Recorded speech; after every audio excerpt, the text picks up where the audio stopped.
we recently celebrated our 75th Republic Day. So, with that, I would like to ask what were our past mistakes or our past ancestors which made the mistakes that in the recent past of our 1,000 years we had invasions and rules by Mughals and Britishers. So, what should we learn from our mistakes that the same thing do not repeat again? Or is it a case that we are still under a rule in some other sense? You see, there is only one mistake as human being, to not realize your internal stuff and remain a slave to it. That's where all weakness comes from. That's why you had to be defeated in most of the battles we fought over the last 10 centuries. And that's also the reason why, as a people, we are not progressing fast enough even today. Man is nothing without wisdom. Weapons don't win wars. Even if weapons manage to win you a few battles, it's wisdom that wins wars. And wisdom wins wars in very subtle ways. Very, very subtle ways. You lose wisdom, and somebody might declare you a world winner, but you will still be a loser. The tragedy first takes place internally, and then its effects manifest themselves externally in all ways possible.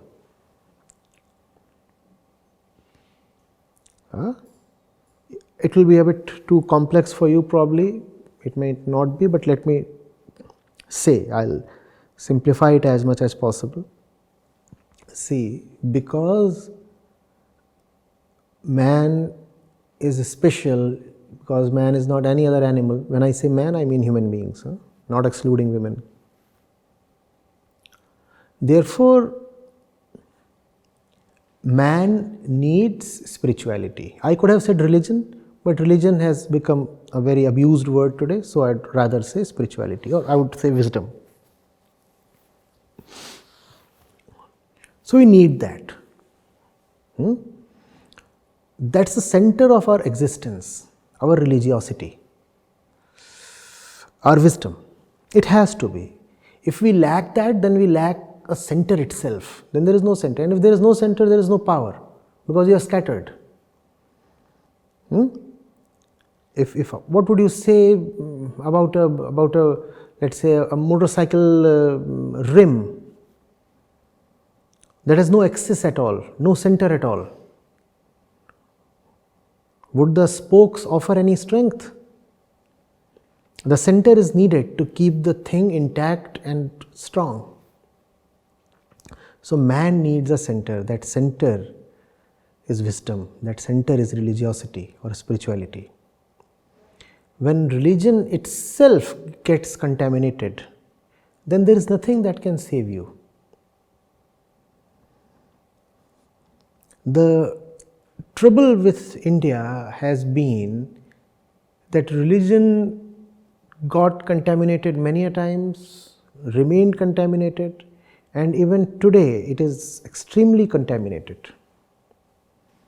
And that's why you find lack of strength in various fields in the Indian population.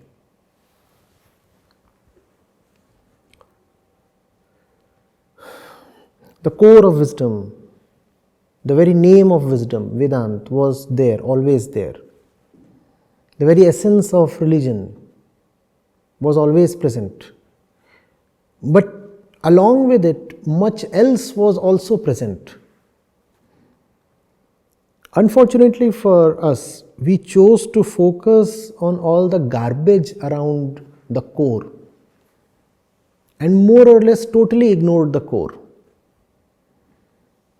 In the name of religion, all that we patronized was hollow practices, empty rituals, discrimination based on birth, gender,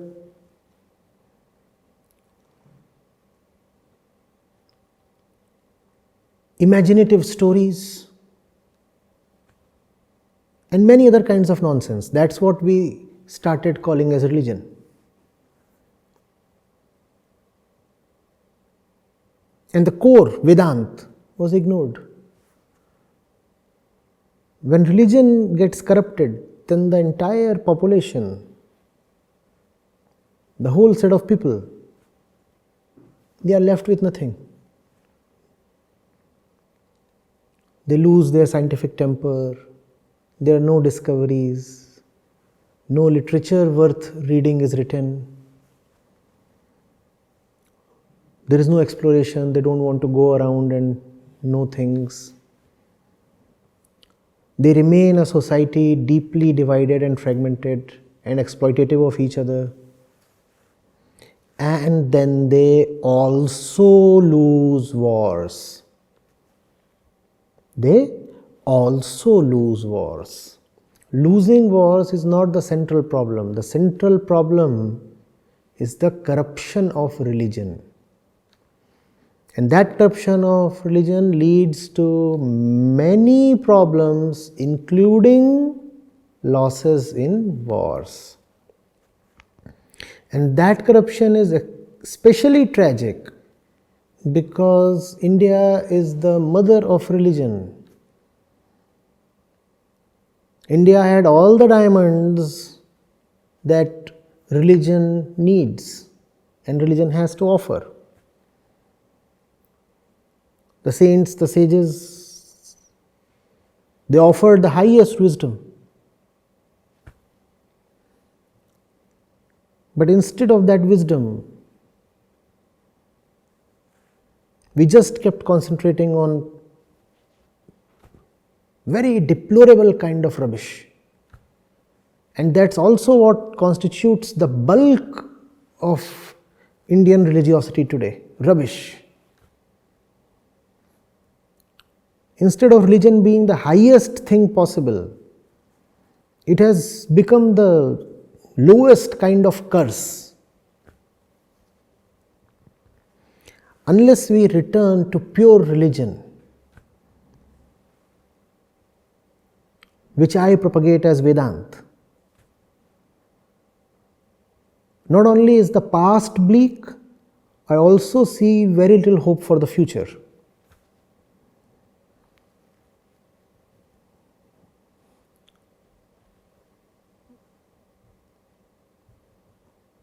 That very much answers my query.